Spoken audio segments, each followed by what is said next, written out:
let's talk about sourdough starter.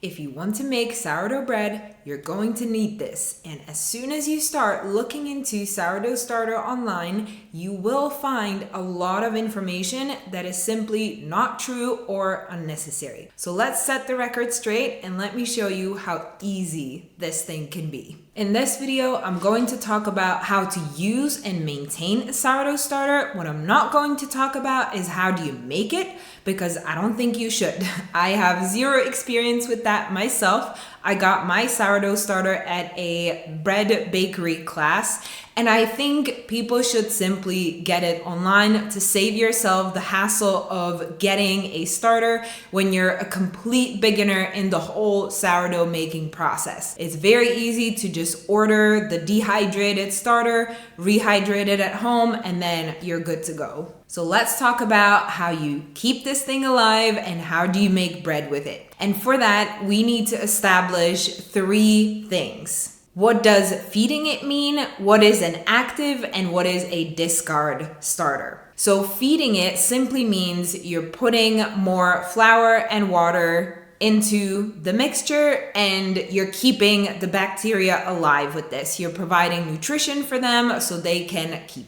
feeding and they can stay alive and reproduce. Every time you do that, every time you feed your starter, it then takes a couple hours for it to get to this active stage. So an active starter or a peak starter is when you have fed the starter and then the fermentation started happening. It went on for a couple hours, during which you will see that the starter is rising. You will start seeing bubbles around here. And then it gets to that peak, and from then on, it deflates again. The gases escape from the starter and it deflates. And at that point, so once it's past this peak window, that's when you would call this a discard starter, all the way until you feed it again. So for this window, so you have essentially the feeding window, then you have the active or peak window, which is relatively short, and then for however long after that, you have the discard until you feed it again. Now that we have that covered, let's dive into this. And since we were just talking about feeding, let me debunk this first myth or the first thing people get wrong. And that is that you need to feed your starter often. I somewhere have even seen up to as frequently as like every day, that every day you would have to feed your starter and then the next day again, and so on. So this applies only if you are keeping your starter on your counter at room temperature.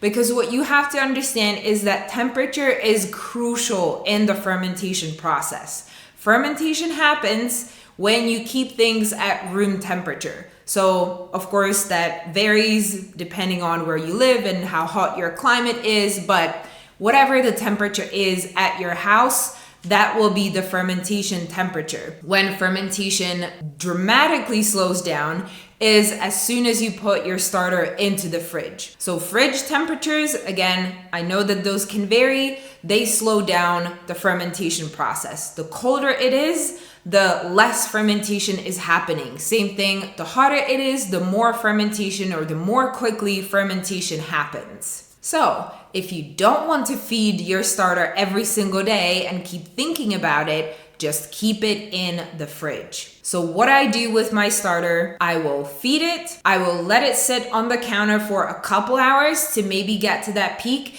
And this isn't necessary either. I only do that because it has happened to me that I've had the starter just overrun from the jar.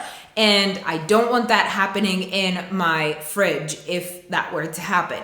So what I do is I keep it on the counter, and if I see that it's going up to the top, I will just stir it a little bit to deflate it, because when I'm stirring it, I'm letting all of the gases and the bubbles escape, and then it just deflates. And after a couple hours, I will put it in the fridge and leave it there until I need to use it. When I do use it, I take it out of the fridge, use it, put it back in the fridge again until I can see that I'm running low on my starter, and that's when I would feed it again. And running low is like maybe I have this much left or something like that. Very, very little amount is enough to produce the next batch. If you are feeding your starter more often, that means you just have more starter, and it probably means that you have to use more of it. So say you're baking bread every day,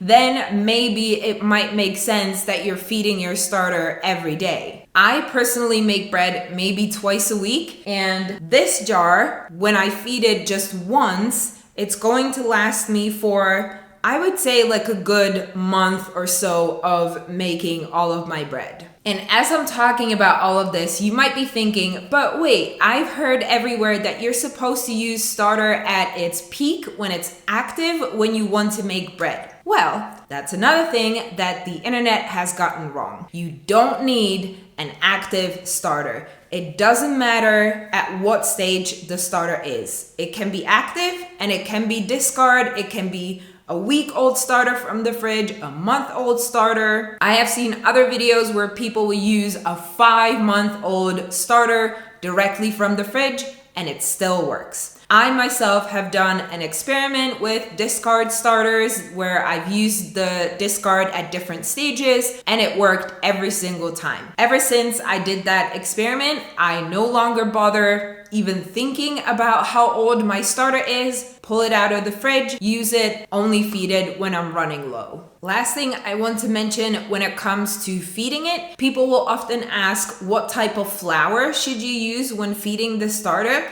And really, what is easiest is your best option. So I always use just regular all-purpose flour. That's the cheapest option that I have available, and it's also the flour I use when I'm actually making the bread. But you can use all sorts of flours. It will, however, just like it changes the taste of your bread, if you use that type of flour, it is going to change the taste and the smell of the starter. So if you don't want this additional or different taste or smell to it, then again, just use all-purpose flour. Okay, I guess there is one more thing we need to talk about when it comes to feeding that people just obsess over, and that is the ratios of flour to water that you're feeding your starter. Again, you don't need to worry about getting a specific ratio. You don't need to measure how much water, how much flour you're feeding your starter. So what I do is when I'm, again, very low starter in the jar,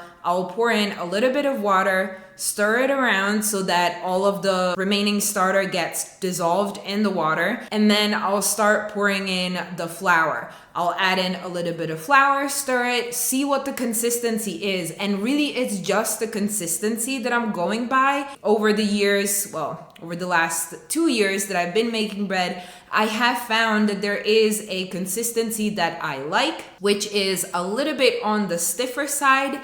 It's not really like a stiff starter that you would, again, see online. It's somewhere between a stiff starter and like a 1-to-1 ratio of flour to water. And it works because it's easy. I don't have to measure anything. So once I put in the flour, I mix it in.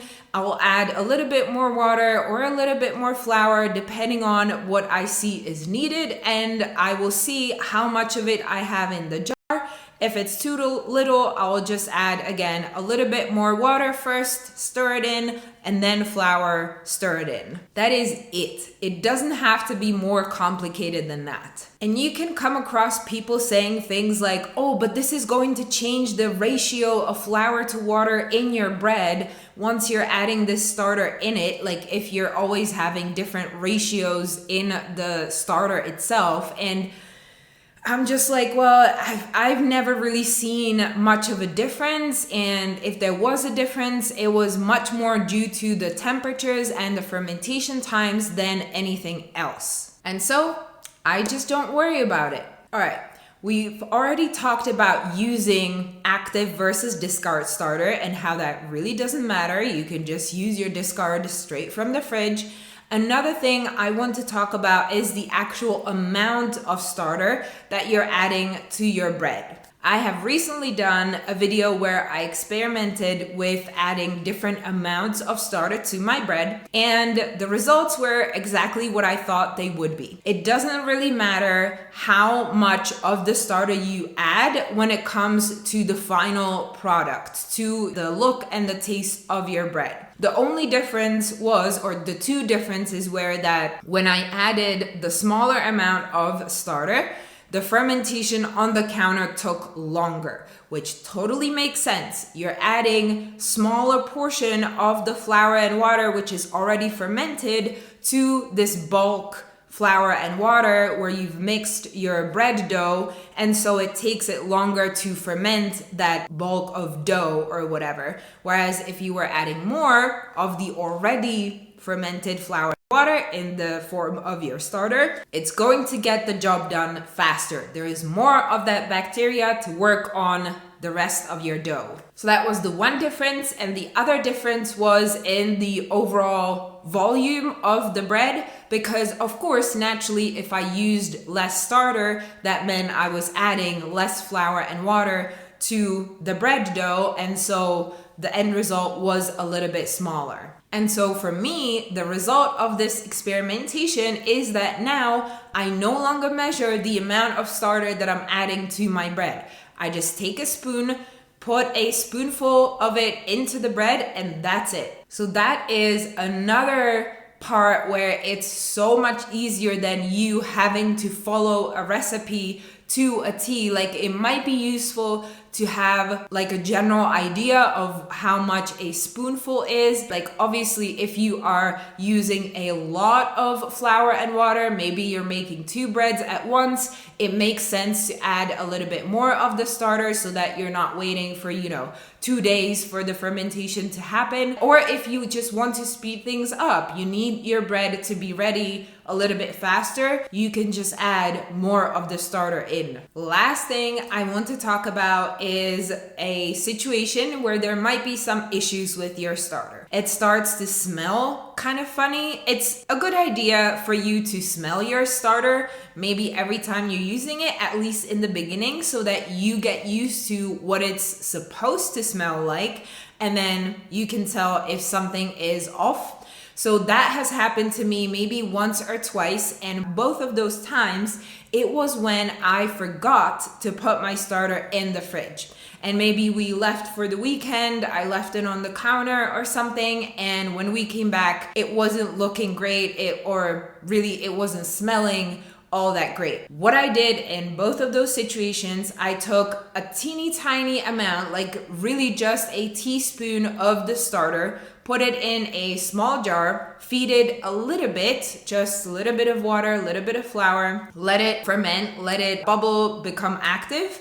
And then I would see, is it still smelling? And I think one of those cases it still was. So I just repeated the same thing. Took a tiny spoonful of it, fed it, and then let it become active. At that point, it was already fine. So I knew I could use that. I've put it back in the fridge, and then I just kept going. And I always discarded throughout the rest of that starter. So if that happens to you, that you feel like it's looking weird or it's smelling weird, try this, just taking a tiny amount, feeding it, and maybe you need to repeat that a couple times, throw out the rest, see if you can revive the starter. If that doesn't help, you may just need to get a new one, but that has never happened to me, so hopefully yours will be fine as well. All right, I'm very excited to hear from you in the comments down below if there were any surprises for you in this video. I hope that there were, because there is, again, a lot of this misinformation out there. So I'm hoping that I helped to correct some of it. And that will be it in this video. I'll see you in the next one. Bye.